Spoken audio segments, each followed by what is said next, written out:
Hi everyone, welcome back to the channel. I'm Nina and this is Desert-Livin. The view you are seeing is of my beautiful desert property way out in the Mojave. Today we will be covering the dawn of the humanoid workforce. As I covered in my previous videos, this channel is dedicated to examining where the workforce is headed. Alright, let's start with the big picture. For years, humanoid robots were research projects, cool tech demos with limited real-world use. But now, companies like Figure AI, Tesla, Unitree, Ameca are racing to build general-purpose humanoid robots that can move, see, and understand just like us. Last week, I covered Unitree and Persona AI. In case you missed last week's discussion, Persona AI partnered up with Hyundai to redefine the welding industry in shipyards around the world, which will roll out in 2027. Below is the link to my last week's video. How are humanoid robots being used today? Let's take a look at some of the most advanced humanoid robots currently operating in the real world. First, we will cover the humanoid robot Ameca. Ameca is the pinnacle of what we can do, but it's still not exactly like a human. We didn't want to make it look exactly like a human. We wanted to make it look like a robot. It's the vision of what humans see humanoid robots in the future. You've seen all of the films. They all look like this. So we designed something around what we see, we envisage robots, humanoid robots to be. How did you actually build the robot to look so human with those expressions? Well, what we do is we first look at a real human. It's what we call animation first. So Ameca's got quite a few motors in its head, but we can see Ameca going through some facial expressions now, opening her mouth. A big wide smile is one of the things that we want Ameca to do. So Ameca is arguably the most disturbingly lifelike humanoid robot to date. It's marketed as the world's most advanced human-shaped robot.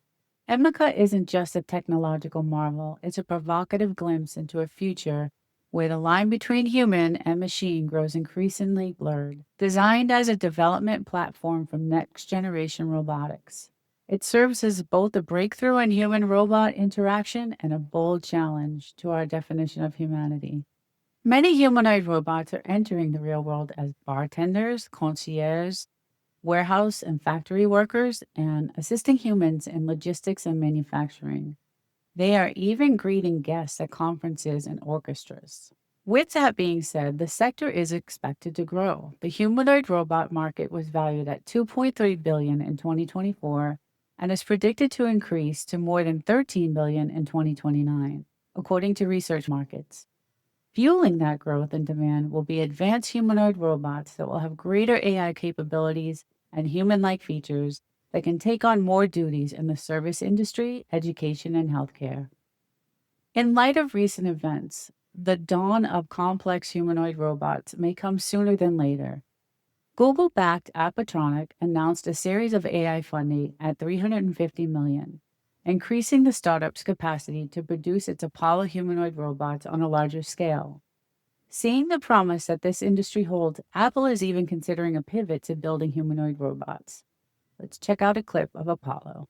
You need higher and higher precisions and degrees of freedom to get more dexterity. It makes you appreciate actually the human body a lot more, because if you look at your hands, it's very simple, it's very intuitive, these motions that you do. But when you're trying to recreate those in a robot, you start realizing how complex actually the system really is. This is where you're going to start to see more actuators, more motors needed, more precision needed. And that's where our devices come into play.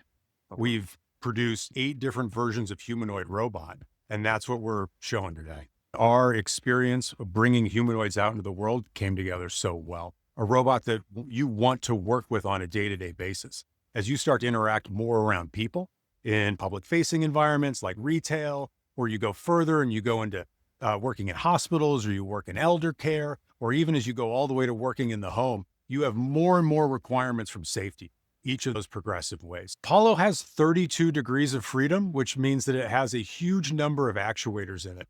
With each of those actuators, we have our own mechanical sections and also all of the electronics where we find a lot of safety technology there needs to be small packages for all this solution to fit within that form factor. And this is where TI is providing those smaller package size solutions to enable this with a sort of architecture. So these developments come in the face of Tesla continuing to refine its Optimus robot, accelerating the race to deploy human robots in the workforce.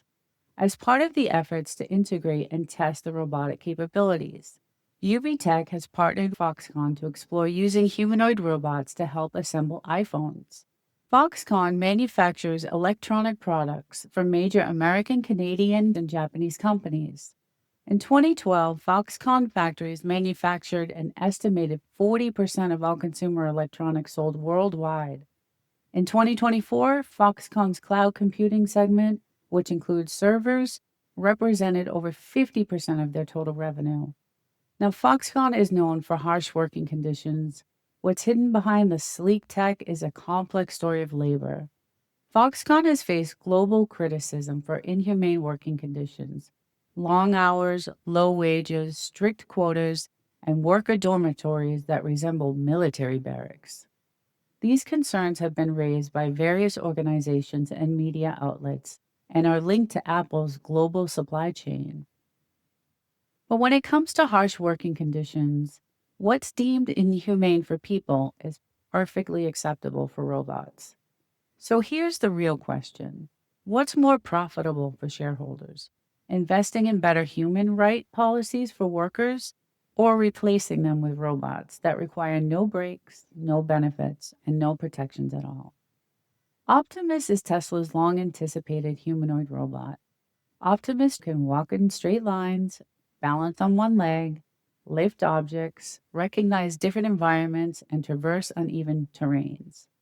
Tesla CEO Elon Musk plans to begin production of Optimus units. Ultimately, Musk plans to have millions of these units by 2029 operating in Tesla factories.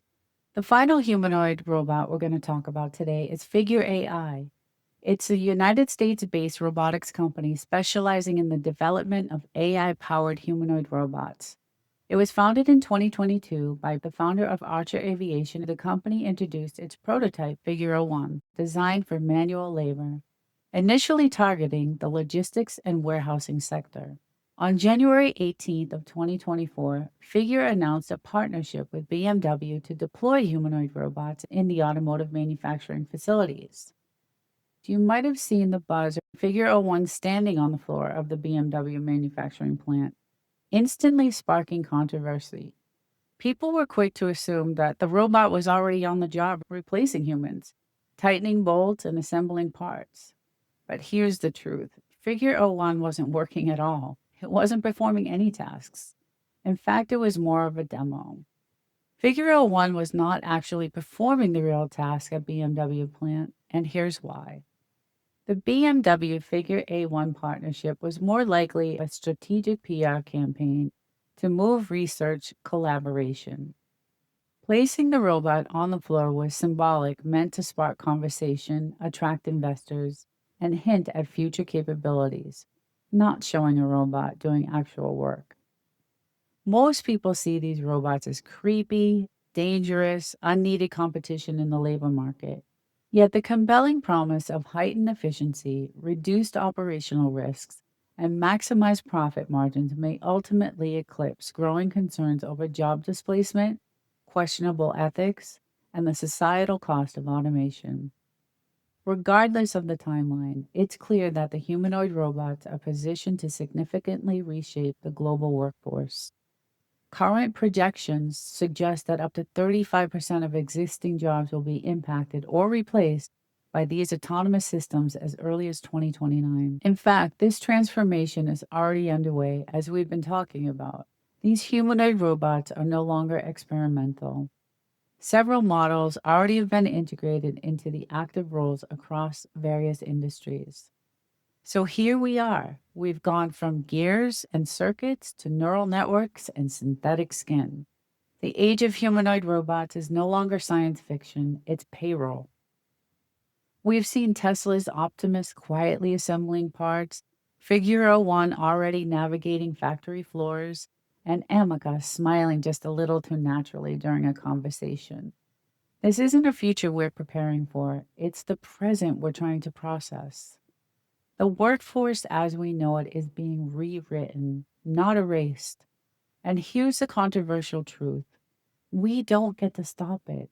The technology is advancing faster than laws, faster than ethics, and yes, faster than most workers can adapt. For some, this shift means freedom from the mundane labor, but for others, it feels like betrayal. Decades of experience replaced by a machine that doesn't need lunch breaks, or health insurance, or even family. But the most dangerous thing we can do right now is pretend this isn't happening.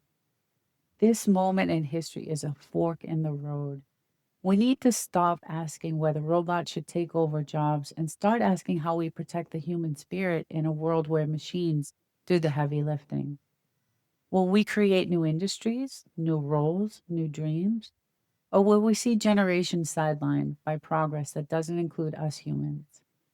Because no matter how intelligent robots become, it doesn't understand purpose, passion, or pain. That's ours. That's human. This isn't just about automation, it's about identity.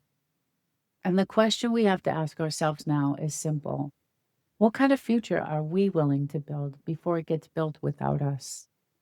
I invite you to the next episode and the next update of the AI workforce takeover. Stay human and stay aware. Subscribe and please leave your comments below and join the conversation. I'll see you next time.